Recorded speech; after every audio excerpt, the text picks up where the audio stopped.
American Indian tribes have faced a competitive disadvantage when litigating against powerful forces. With its American Indian law and policy practice, Robbins Kaplan, LLP, seeks to redefine excellence for high-stakes litigation in Indian country. They have worked hand in hand with tribes to implement the Tribal Law and Order Act, fighting against diminishment of tribal lands and natural resources, and improving public safety on reservations. The Robbins Kaplan American Indian Law and Policy Practice serves tribes and individuals on commercial, government investigations, agency and tribal boundary disputes, as well as personal injury. Founded and led by former United States Attorneys Brendan Johnson and Tim Purdon, their American Indian Law and Policy Practice exists to bring justice to tribal clients whose claims in the past have been dismissed or ignored due to their underdog status. If you or your tribe are facing legal issues, contact robinskaplan.com or call toll-free at 1-800-553-9910. Minnesota has the only original wolf population in the continental United States, and 80% of Minnesotans believe the wolf should be protected. Howling for Wolves is asking Minnesotans to respect our true wildlife manager, the wolf. Their survival is critical to our ecosystems, our communities, and even our economy. As highly intelligent animals with strong social bonds, Minnesota wolves deserve to be protected and admired. Learn more at howlingforwolves.org. Let's live and let howl. Hey, Ogimaa, I've been hearing a lot about this term, climate justice. What is that? Climate justice is recognizing that the negative impacts of climate change don't affect all people equally. It also means transitioning from a fossil fuel-based economy to a more sustainable future. MN350 is one of the groups that's pushing for this transition to protect our futures. You can even get involved too. That's great, especially since I'm concerned about pipeline projects like Line 3. How can I help MN350? Just find them on Facebook or visit mn350.org. What is this? It's a vaccine, Batman. What does it do? It protects you from viruses. What kind of viruses? Well, this one more specifically protects you from COVID-19 strains and variants. COVID-19? Cool. You're still going to jail, Joker. In your dreams, Batman. This message is brought to you by McGeezy Communications and the Minnesota Department of Health. With your AM 950 weather, I'm Patrick Lilia. Rain tonight with a low of 40, then rain and snow on Thursday with a high of 44. Warm up these cool fall nights with the hottest music in the Twin Cities at Crooner Supper Club in Fridley. Crooners features 3 spectacular music venues, including the climate-controlled Belvedere stage and seating area. Crooner Supper Club, just north of 694 off Highway 65. Portions of Native Roots Radio may be pre-recorded. It's a good day to be indigenous. Get up, stand up. They are going to become more brutal. Cody Cup, hit me cut again, man. Because all the hippies were trying to be Indians anyway. They're going to become more repressive because it's a matter of dollars and their illusionary concepts of power. Hey, Victor. We must live in balance with the earth. And also with recent happenings at Wounded Knee. I am awake. Hey, Kadagi to all my friends and relatives in 4 directions. You're listening to Native Roots Radio presents I'm Awake, and I'm your host, Wakunjahade, which means distant thunder. My colonized name is Robert Pilot, and we discuss on Native Roots Radio local and national Native news and events. And as you all know, Native issues are human issues, and human issues are Native issues. This portion of the show is brought to you by Native Roots Trading Post. We're open on November 18th at 700 Nicollet Avenue in Minneapolis, and that's the old Dayton's store. Native supporting natives in business and in art. Awesome. Hey, we keep on playing that until we're sick of hearing that. But hey, welcome Native or hello, and it's Native American Heritage Month, which we always feel like that's every day for us. So one of the things too, I want to give a quick shout out to WOJB 88.9 for being one of our affiliates, new affiliates out there. 100,000 watts clear and concise signal all over Turtle Island, Wendy. Nice. More to hear from us. Yeah. And without any further ado, more to hear from Ogimaa with the news. Hi, Ani Bonjour, everybody. I'm Ogimaa Giniw Ikwe. I am from the Red Lake Nation in northern Minnesota, and I bring you the news here on Native Roots Radio. As always, I'd like to start a little bit more local homegrown as we're broadcasting here from the Twin Cities in Minnesota. Coming up here, the Minnesota Native Arts Alliance is going to be having a Zoom talks and tea with artist Mira Villiard about behind-the-scenes tips on slaying the grant writing trade. The event is called Slaying Grants is Like Slaying Dragons, and it's going to be available November 19th, 2021 from 6 to 7 p.m. Central Time. And that is going to be available online at the Minnesota Native Arts Alliance, or Minnesota. So it's MNISOTA, the Minnesota Native Arts Alliance. So that's a really exciting event, and I'm pretty excited. I'm a big fan of Mira Villiard's work. She's done a lot of really awesome work in the Twin Cities and the Duluth areas, and I had no idea that she was slaying grant writing on the side. So I'm really interested to get some tips from her. We usually have Bob Blake from Red Lake on today, who's the owner at Solar Bear and the director of Native Sun Community Power Development. However, he is out in California this week, I believe at Berkeley, speaking on behalf of this new project that him and Sage Development Authority from Standing Rock are going to be working on. The two Native-owned renewable energy companies are going to receive more than $6.5 million from the Federal Department of Energy to start the Upper Midwest Intertribal Electronic Vehicle, or EV, charging community network, which is really, really huge. So the funds are going to be used to purchase a fleet of electric vehicles to be maintained and charged by the Red Lake Nation in northern Minnesota and the Standing Rock Sioux Tribe in North and South Dakota. And then they're going to be hiring people to put in new electric vehicle charging stations, both the standard, or I guess mostly standard level 2, which is the most common charging station, as well as the fast chargers, which can charge a vehicle within 30 minutes. So it's going to start in the Twin Cities, go all the way up to Red Lake Nation in northern Minnesota, then go west towards Fargo, Bismarck, and down into Standing Rock, and come right back into the Twin Cities. So it's a really huge project. It's expected to start in early 2022, and we just want to give our congratulations to Bob Blake and to those companies that and all of their other partners that are working together to make that happen. We're really excited about that project. I hope he answers my calls from now on. Right, he might be getting a little bit heavy with the press right now. So. Yeah. That's awesome, though. He's doing great work. He is doing fantastic work. I'm very proud. And the Stop and Resist Line 3 movement news. Resist Line 3 is, of course, coming out with some information. The world is really watching COP26 in Glasgow right now, but water protectors are still on the ground on the front lines against Line 3. Camp McGizzy has put out a call as they are asking for support as they continue to winterize. They're asking for blankets, large army tarps, wool socks. They're asking that those items please be sent to them at 1661 Reservation Road, Cloquet, Minnesota 55720. They are regularly posting on their Facebook and Instagram at McGizzy Will Fly and updating their needs there. And another great way you can support the Stop Line 3 movement is to donate to Ron Turney, Turney, Ron Turney's GoFundMe for updated drone equipment. Ron is an Anishinaabe member from Red Earth Nation and is doing some of the only monitoring of the frackouts and aquifer breaches and other damage that the Line 3 pipeline has done as it continues to flow oil at this time. It's easiest to find Ron Turney's GoFundMe by just searching for his name on GoFundMe. There is a link that Native Roots Radio has shared several times to our page. I'll make sure to reshare that again tonight. Awesome. I have an update on Enbridge's Line 5. Enbridge's Line 5 project in Michigan.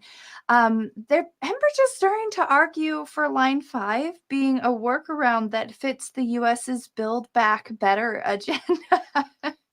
And I'm laughing. I'm sorry. No editorial there. No editorial there. I mean, I couldn't even get through the headline.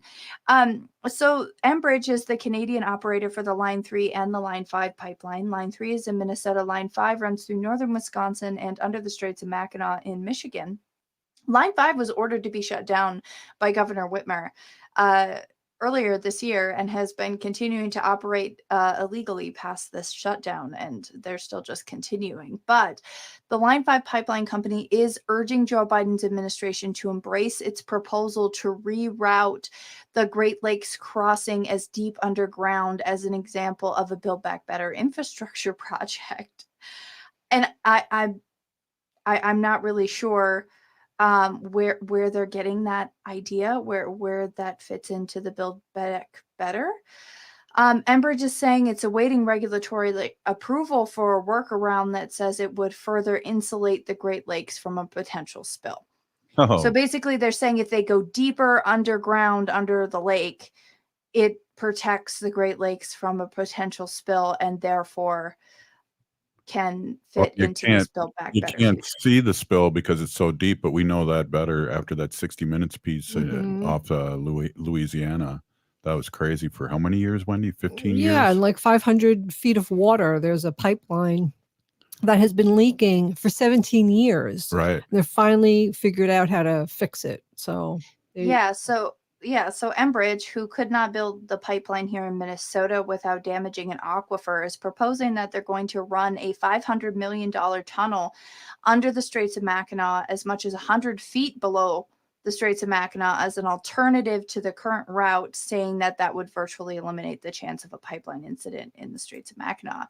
Meanwhile, the Biden administration, as reported by Marianne Pember at Indian Country Today, the Biden administration released their press secretary said on Monday during a press briefing that she expects the U.S. and Canada to engage constructively in discussions about Line 5, and on Tuesday said that the president isn't considering shutting down Line 5, but has pledged to discuss the pipeline. So that's definitely an interesting take on that. Okay.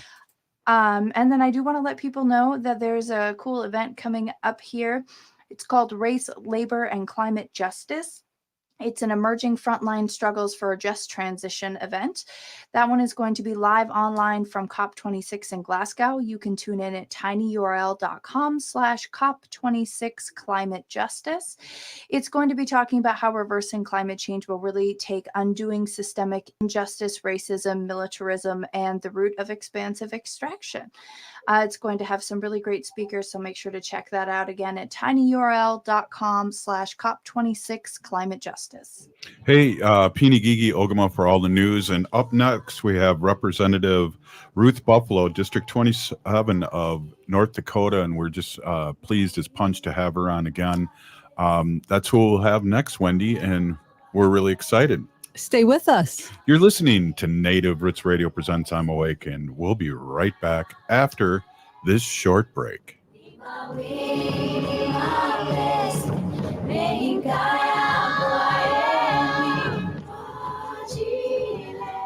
Hey, Wendy, what are we doing for dinner after the show? How about we go to J. Selby's on 169 Victoria Street in St. Paul? They have a delicious plant-based menu that's compassionate and environmentally sustainable. I'm getting their spot-on vegan Big Mac, the dirty secret. You can pick up and they deliver within a 5-mile radius, or you can call them at 651-222-3263 or visit jselbys.com. Well, you sold me, Wen. Let's go order at J. Selby's tonight. I'm hungry. We are your relatives. We are your relations. Brothers, sisters, sons, daughters. And some of us are your grandchildren. We are your community. Historically, we held places of honor and respect. Because of the impact of colonization, some of us are rejected, thrown out from family, friends, and community, set up as targets for sexual violence, sex trafficked, humiliated, tortured, and murdered.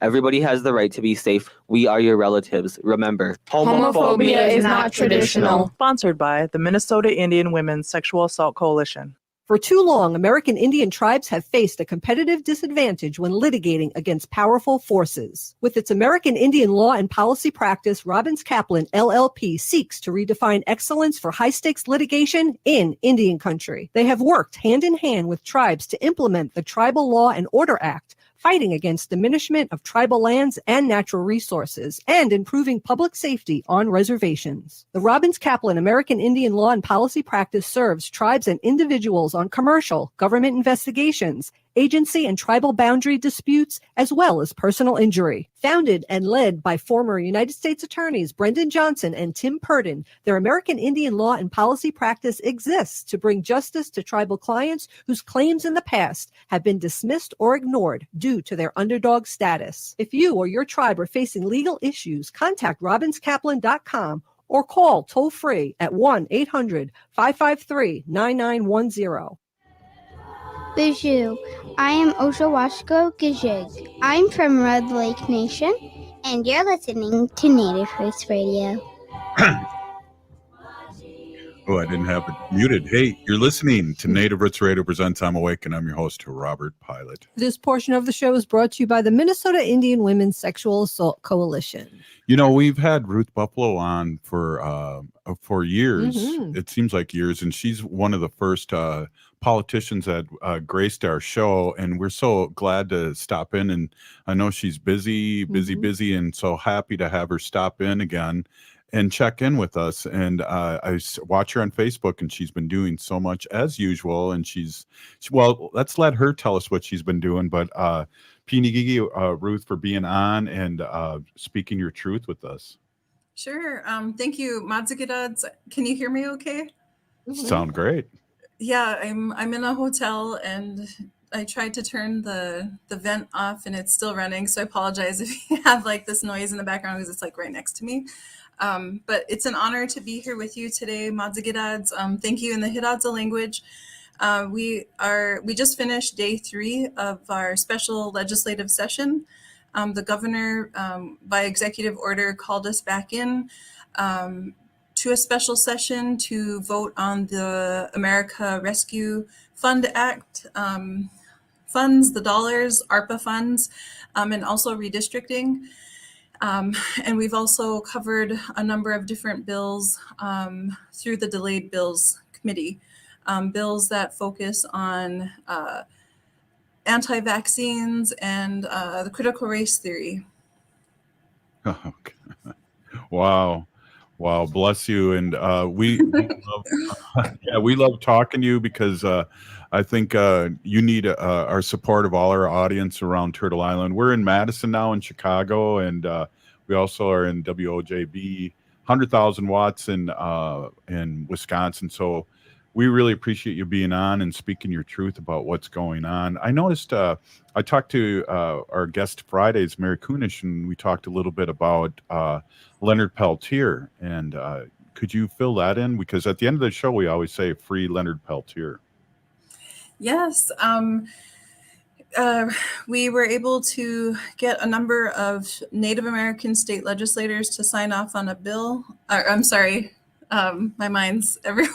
To sign off on a letter to President Biden and the different key stakeholders, like the Bureau of Prisons, requesting immediate release of Leonard, and also, granting him clemency.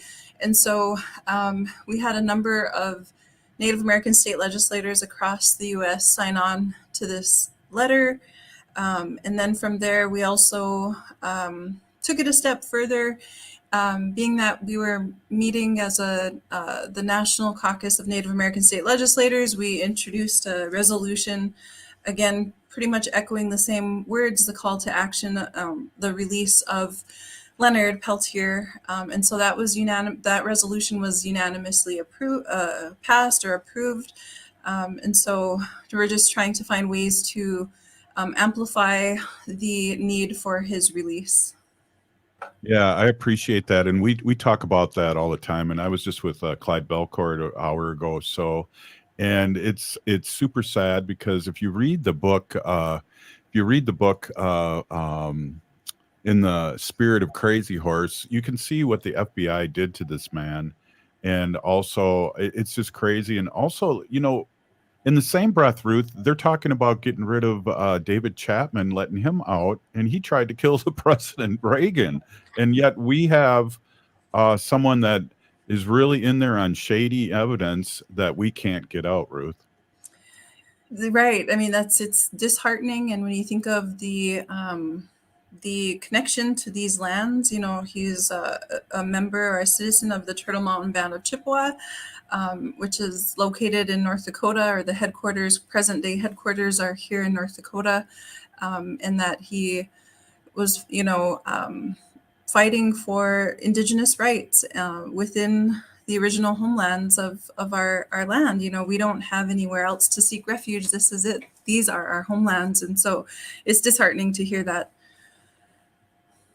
Yeah, the longest political prisoner in the history of this country is Leonard Peltier, and we need to do something about that. His health hasn't been good for the last few years, and so I just really appreciate you bringing that up again, because it seems like, there was a big push in the 90s to get him out, and we thought Clinton was going to do it, and we were hoping Obama would do it. And so it's just disheartening. And again, Ruth, thank you so much for bringing this back up to the forefront. No problem. It was, a group effort. And so I'm just happy to be a part of a collective that is trying to move this forward. As you mentioned, his health is not good. And given the current conditions of the prisons, it's very alarming. Many of us have had incarcerated relatives share with us the very, very poor conditions that they face and the very poor treatment that they receive within or behind bars, especially during this pandemic, is really, really striking. Yeah, it is really, really striking. And this is our relative, and we need to really pray for him and get him released. And the sooner the better. His health. Oops, I got a little echo there, but what else are you working on? We got about 5 minutes in this segment. What else are you working on? I know re-election's coming around for you, so we're going to really try and get you on as much as you have the capacity to talk about that and talk about the redistricting in North Dakota. So what else is going on? Sure. Thank you. So, in following up on the new laws, in 2019, I was thankful to have been able to introduce 8 pieces of legislation, and 7 of them passed.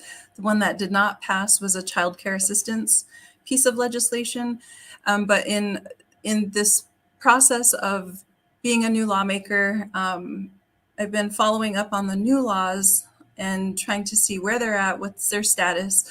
Well, in digging deeper, we found that House Bill 1313, it is not functioning. It was to establish a missing persons database.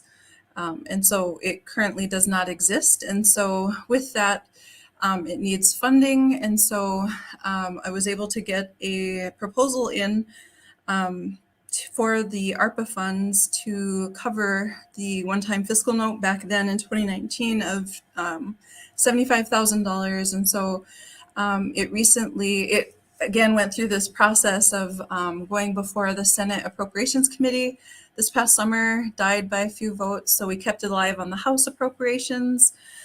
And so it was heard yesterday before the Senate Appropriations and passed, and an amendment was made to up the $75,000 to $300,000 per BCI's request, which is underneath the Attorney General's office.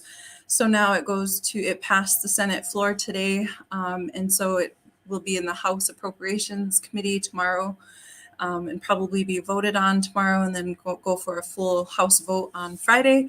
And so we're hoping that we can get that passed so that we can have a missing persons database established. Wow, that's exciting. And I know I'm a Ho-Chunk legislator, and just bringing up a bill and have it passed through legislation of our 13 other legislators is just really exciting. I can't imagine a statewide bill that you help author or are part of go through that. It must be exciting. It's a roller coaster. It's, and so we're not across the finish line yet, and so one win that we had today was that now we have 2 tribal subdistricts within the state of North Dakota. The tribe that I'm a member of or a citizen of, MHA Nation, now has a sub-district, and Turtle Mountain will now have a sub-district based off of the population size. So this will go into effect 2024 because they're, for District 9, it'll be 2022. But District 4, all the even numbered districts going to go up for election in the so we rotate odd numbered districts and even numbered districts. So MHA's sub-district will go into effect in the 2024 election. Wow, But it that's passed awesome. today. Yeah, it was a very intense debate yesterday on the House floor. The bill got split. I don't know if we can maybe just talk about this later. I don't know if we're out of time or not. No, we got a minute. If you Oh, can you okay. hold for Sure. can you hold Yeah. on because I So- want to ask. Oh, go ahead. Go ahead. No, sorry. No, go ahead. So yeah, yesterday in the House floor session, we had an intense floor debate. There was an attempt. They tried to split the bill in half to do away with the sub-districts, but we ended up keeping both sections of the bill, and the full bill passed the House. And so it crossed over to the Senate today, and the same thing happened in the Senate. Very lengthy, intense debate, and it passed. The sub-districts passed. So the next stop is the governor for his signature. Awesome. That is really great news. And we're going to go to another segment here, Ruth. You can stick with us for another segment? Sure. Yeah. Awesome. I'm going to talk to you about how here in Minnesota we counted a lot more Indians than we have on the census. So see how North Dakota ended up, and we'll be right back. And Wendy. I have a question too. When we come back, can you just quickly explain why it's important to have those sub-districts? Sure. Yes. Okay, Awesome. great. Okay, Hey, we fantastic. gave you a lot of prep there, Ruth. Like we Thanks. normally don't. So Yeah. thanks again. Hey, now I got to remember those questions, Wendy. Thank you. I'll remember. Don't Okay, worry. thank you. Hey, you're listening to Native Roots Radio presents I'm Awake, and we'll be right back after this short break. Stay with us.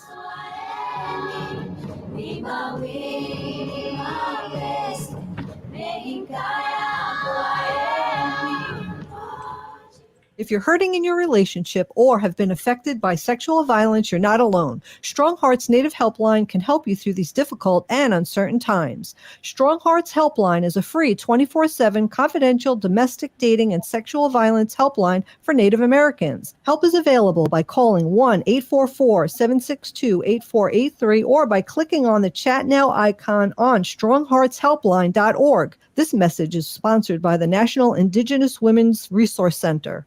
Minnesota has the only original wolf population in the continental United States, and 80% of Minnesotans believe the wolf should be protected. Howling for Wolves is asking Minnesotans to respect our true wildlife manager, the wolf. Their survival is critical to our ecosystems, our communities, and even our economy. As highly intelligent animals with strong social bonds, Minnesota wolves deserve to be protected and admired. Learn more at howlingforwolves.org. Let's live and let howl. Hey, Ogimaa, I've been hearing a lot about this term, climate justice. What is that? Climate justice is recognizing that the negative impacts of climate change don't affect all people equally. It also means transitioning from a fossil fuel-based economy to a more sustainable future. MN 350 is one of the groups that's pushing for this transition to protect our futures. You can even get involved too. That's great, especially since I'm concerned about pipeline projects like Line 3. How can I help MN 350? Just find them on Facebook or visit mn350.org. Hey, Cudahy to all my friends and relatives in four directions. This is Robert Pilot of Native Roots Radio presents I'm Awake. I'm here to ask you for your support. Finding honest Native-centered news is not easy, but with your support, we're able to provide accurate information about Standing Rock, Line 3, treaty violations, and COVID-19 in our Native communities. Please visit Native Roots Radio Network on Patreon and donate if you can. That's Native Roots Radio Network on Patreon. Pinigigi, and thank you for your support. Hi, Minnesota. This is David Packman, and you can catch my show weeknights for an in-depth look at politics and current events on AM 950, the progressive voice of Minnesota. Hi, Don from Wisco Home Goods here. Jeremy and I handcraft our 100% non-toxic candles from locally sourced materials in our Madison, Wisconsin facility. Wisco Home Goods candles come in a variety of unique blends and scents that you're sure to love. Add a little warmth to your home as the days get colder with one of our Midnight Cypress or Up North candles. Order at WiscoHomeGoods.com. Natural, healthy, nourishing candles and more at WiscoHomeGoods.com. Hi, my name is Frank Brown, owner of Minuteman Press Uptown. We're not just another print shop. We give back to the community and stand up for racial, social, and economic justice. At Minuteman Press Uptown, we understand Black Lives Matter and know love is love. We're the only minority-owned and proud union shop in the state.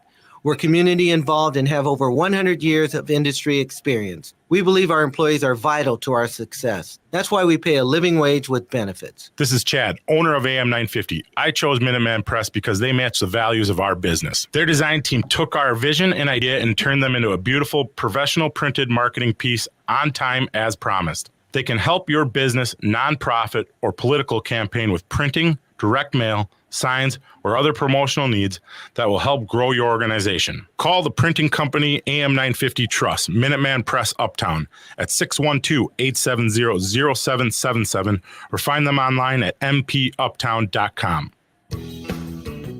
With your AM 950 weather, I'm Patrick Lulia. Rain tonight with a low of 40, then rain and snow on Thursday with a high of 44.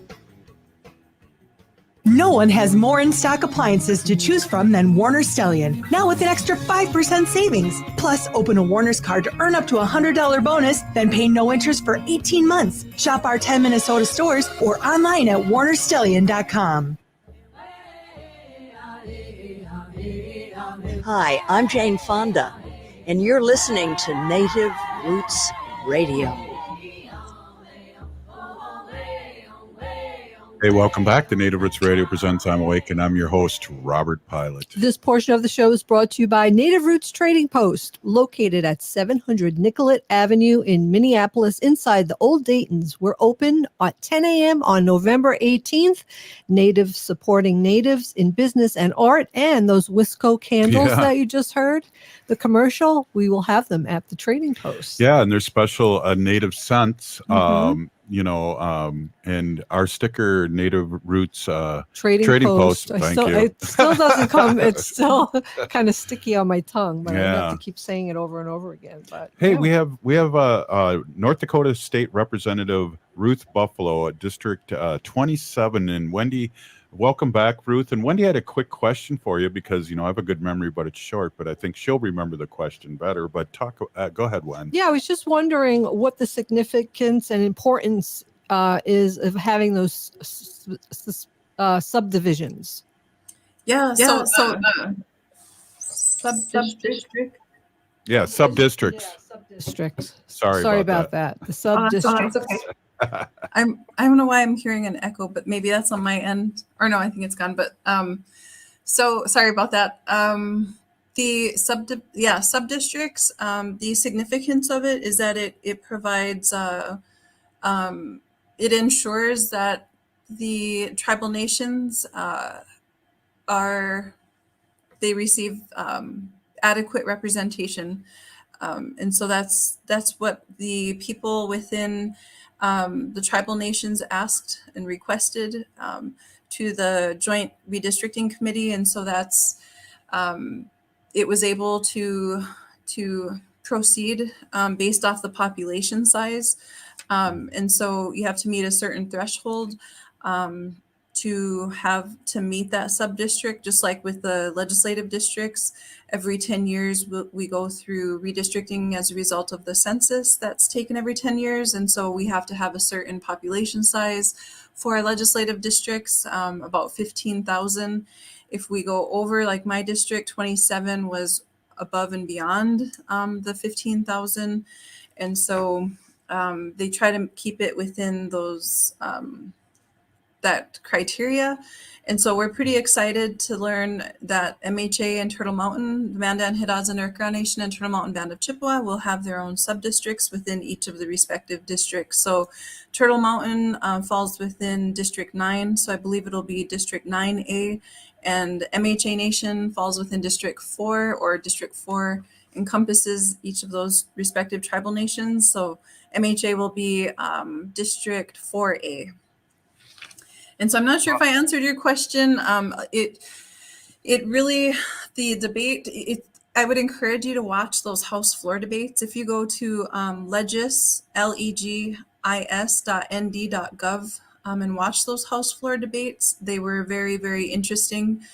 And so a lot of the opponents of subdistricts really focused on race and fear, and that's not what it's about. And so it's really ensuring there's equal access to the ballot box. One of the current legislators in District 4 is a very strong opponent of subdistricts, stated, that tried to make the case that the voting block within the MHA Nation always gets outvoted.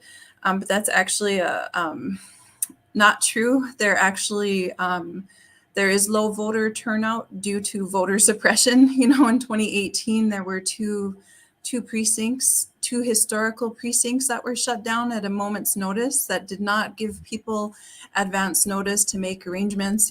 So lots of stories they could share there too, but that's just the gist of it, is that this will bring the representation that the people are asking for in the people's house. And then other examples of where this has happened is South Dakota and also Montana. And so, in Montana, I don't have the exact number of Native American state legislators offhand, but they have the highest number of Native American state legislators in the country is in Montana.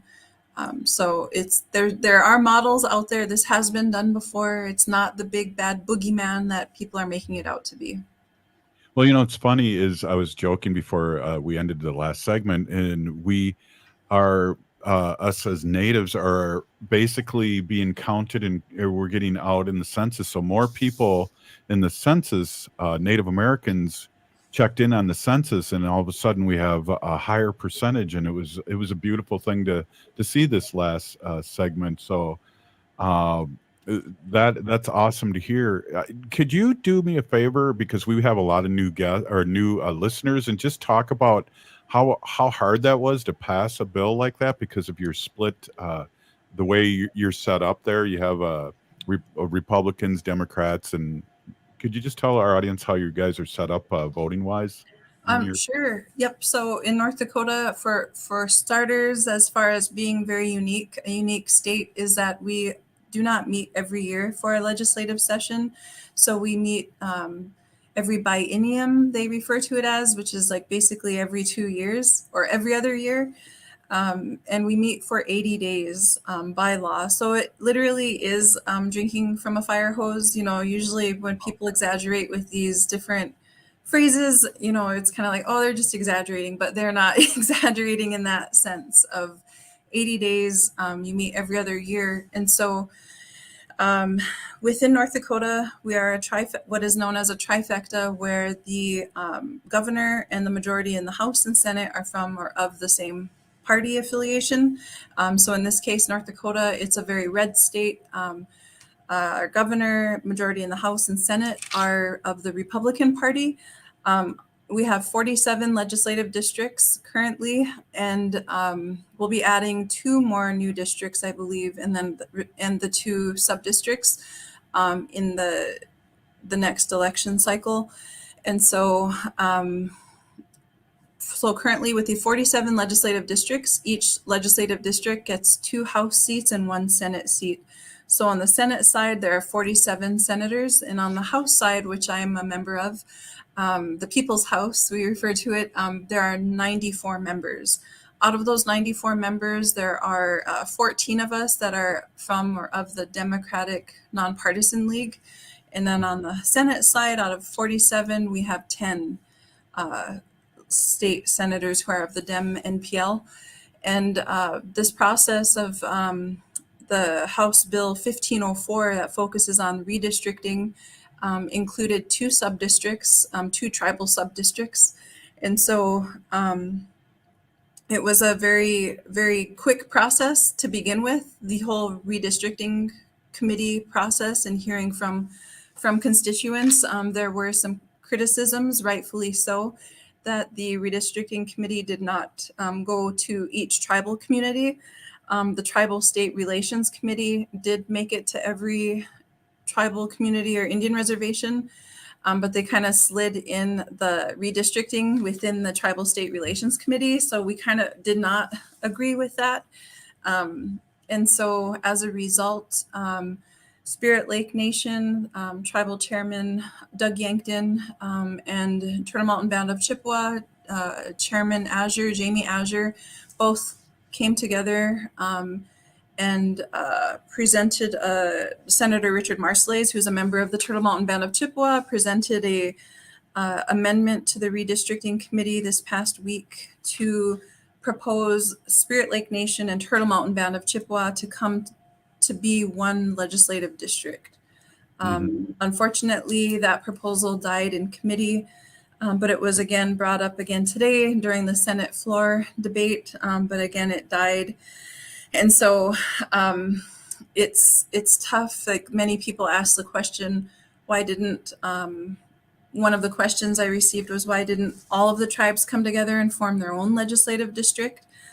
So, you know, it's the action that took place, or the movement within the legislature regarding our tribal nations, neighbors and partners, it's gaining some traction, and more people, it's starting a conversation that wasn't held in the North Dakota state legislature before. So more people are getting excited and wanting to learn more about the process. And that's the thing, is that we want more people to be a part of this process and to learn about it and to engage, so that we can have the change or make the change that we need.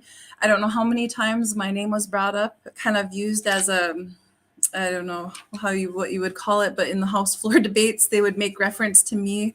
You know, even the opponents, many of the opponents of subdistricts would say, well, they would make reference to me and say, well, she's from the MHA Nation, but, you know,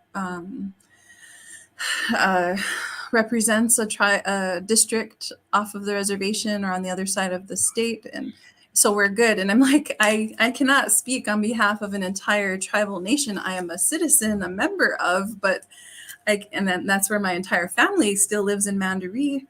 But yeah, there was some interesting dialogue that happened on the Senate floor today, so I would encourage you to watch that House floor debate when you get a chance. But also make sure you're able to find your Zen after, because I don't know. Yeah. Good job. Ruth, so excited to have you on the show again. And could you, we got only about 30 seconds left, and could you give everyone like your website, how we could support your campaign? We got a lot of new listeners, and it'd be great to get that out there. Sure. Thank you. Right now I use Facebook as kind of like the real-time updates. Also on Instagram, so it's at Ruth4ND, on Twitter at Ruth4ND, but I don't really use Twitter all that much. It's Facebook, Representative Ruth Buffalo, that page. I do have a website also, Ruth4ND, but I haven't updated it yet. So so I would say through Facebook, that's kind of the one tool that I use daily.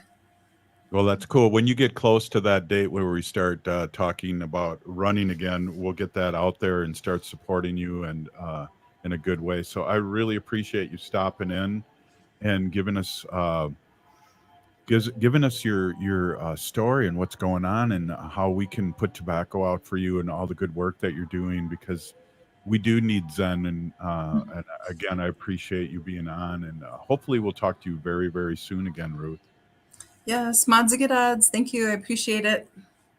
Good to see you. Cool. Yeah, great to see you. Wow, that's so awesome. Ruth Buffalo is just, you know. It's a lot of work that she's doing, and it sounds like it could be really stressful and contentious in that, you know, in those rooms where they're debating all of these important issues. Yes. So good for her for having her Zen. We'll be right back after this short break. She's outnumbered, so we got to give her support. We'll be right back. Hey, Ogimaa, I've been hearing a lot about this term, climate justice. What is that? Climate justice is recognizing that the negative impacts of climate change don't affect all people equally. It also means transitioning from a fossil fuel-based economy to a more sustainable future. MN 350 is one of the groups that's pushing for this transition to protect our futures. You can even get involved too. That's great, especially since I'm concerned about pipeline projects like Line 3. How can I help MN 350? Just find them on Facebook or visit mn350.org. For too long, American Indian tribes have faced a competitive disadvantage when litigating against powerful forces. With its American Indian law and policy practice, Robbins Kaplan, LLP, seeks to redefine excellence for high-stakes litigation in Indian country. They have worked hand in hand with tribes to implement the Tribal Law and Order Act, fighting against diminishment of tribal lands and natural resources, and improving public safety on reservations. The Robbins Kaplan American Indian Law and Policy Practice serves tribes and individuals on commercial, government investigations, agency and tribal boundary disputes, as well as personal injury. Founded and led by former United States Attorneys Brendan Johnson and Tim Purdon, their American Indian Law and Policy Practice exists to bring justice to tribal clients whose claims in the past have been dismissed or ignored due to their underdog status. If you or your tribe are facing legal issues, contact robinskaplan.com or call toll-free at 1-800-553-9910. Minnesota has the only original wolf population in the continental United States, and 80% of Minnesotans believe the wolf should be protected. Howling for Wolves is asking Minnesotans to respect our true wildlife manager, the wolf. Their survival is critical to our ecosystems, our communities, and even our economy. As highly intelligent animals with strong social bonds, Minnesota wolves deserve to be protected and admired. Learn more at howlingforwolves.org. Let's live and let howl.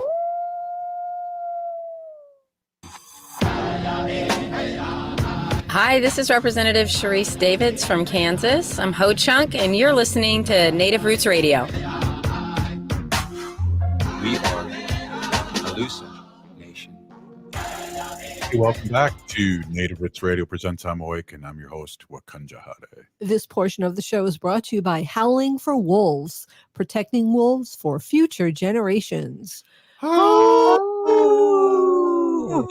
That's a good trio, us three doing it. It sounds good. We're a good wolf pack. Yeah, exactly. We harmonize well. That's it. That's what I was thinking too. So, hey, this portion is brought to you by Native Roots Trading Post in downtown Minneapolis, opening 11/16. No? 11/18. November 18th at 10 a.m. Okay. Right? Yeah. Yeah. You're right. I was just testing you. Yeah, and you passed the test. I passed the Oh, test. God. Woohoo. Do I have too many things spinning in your brain platelets? right now? Yeah. Right.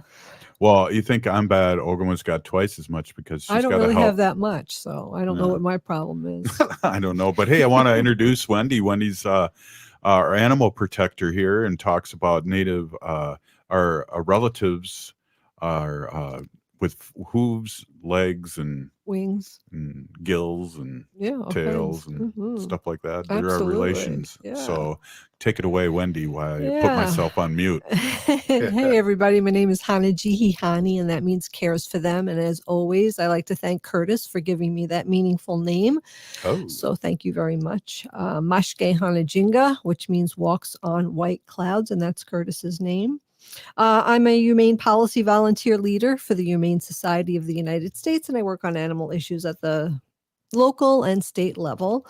And I always like to bring up victories and good news. So today I have a victory. right. Yeah. So Governor Phil Murphy of New Jersey signed the Humane Cosmetics Act into law yesterday, making New Jersey the 8th state to ban the sale of animal-tested cosmetics. Wow, that's big. Isn't that? That is huge. This That's is great news huge. for animals, and we hope we can soon celebrate a national ban. That would be really pretty awesome. But as of this month, November 2021, 8 states have this legislation. So California, Hawaii, Illinois, Maine, Maryland, Nevada, and New Jersey. That was just today or yesterday, and Virginia. That's called the Humane Cosmetics Act. And it was introduced in the House on 11/18/2019 to substantially restrict the use of animal testing for cosmetics.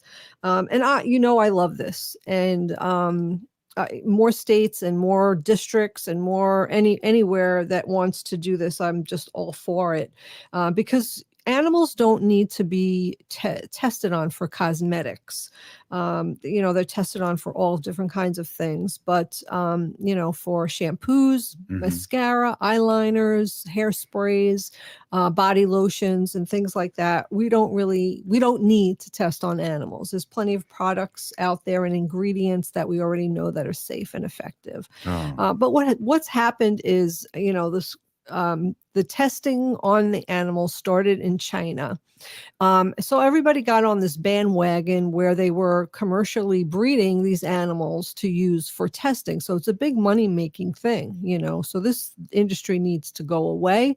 And the way it can go away is that more states take on this Humane Cosmetic Act. But, I have talked about this many times on the show before, and there's a free app that I use on my phone. It's called Cruelty Cutter. I have an iPhone, and I'm sure you could get it on an Android, and you just, it's a free app. You download it, and when you go shopping, you scan barcodes. Yep. So whatever product I buy, I scan the barcode to make sure it'll tell me cruelty free. I know we've done that, and we've been surprised both ways. Yeah. Well, I've been surprised where, like, every hairspray, I don't really use hairspray anymore, but the 80s are over. I know, but exactly. But I would scan like a whole section of hairsprays, like 25 different hairsprays, and maybe I'd find one or two that were cruelty free. And it should be the opposite. It really should be the opposite. But I see commercials on TV all the time now where I just saw one tonight, CoverGirl's mascara is cruelty free and vegan, and there's a big commercial on it in prime time. So I love that these big companies, these big cosmetic companies, are going more cruelty free, because this is what people want. Every time you shop, you vote. Yes. But go ahead. I was didn't want to derail your segment, but when you were speaking, I was just thinking of our beloved University of Minnesota and the Beagles. That's all I could think of, and I'm really sad Beagles. about that. Yeah. Well, there's an organization called the Beagle Freedom Act, where this organization helps get beagles and other dogs and other animals that are used for all kinds of laboratory tests freed. And tests, And, I'm sorry. No, that's fine. Yeah. Just thinking there's lots of different universities and different places out there who use all kinds of animals. When I was in pharmacy school, and I've told this story before on the air, I went to St. John's University in New York to study pharmacy. And in one of our labs, we used mice, and we would all get 5 mice or 4 mice or how many. We'd have to weigh them all, and then we would mark them with like a different color marker. So like the yellow one weighed 3.3 ounces and whatever. We take all their weights, and then they would be injected with a chemical that would cause them to have a seizure. What? So the mice would go into a seizure. So then what we had to do is calculate the milligrams per kilogram or the milligrams per weight to help stop the seizure, and what we needed to do to stop the seizure. Wow. But it's these experiments are old. They've been using the same experiments year after year after year. We don't need to do these experiments. I got very, very upset one day in the lab, and I drew up a whole syringe of phenobarbital, which is a medication that would stop the seizure. So I injected all the mice before they were given the medication that caused the seizure. So the lab instructor got really mad at me, and I was in Dean Mackey's office,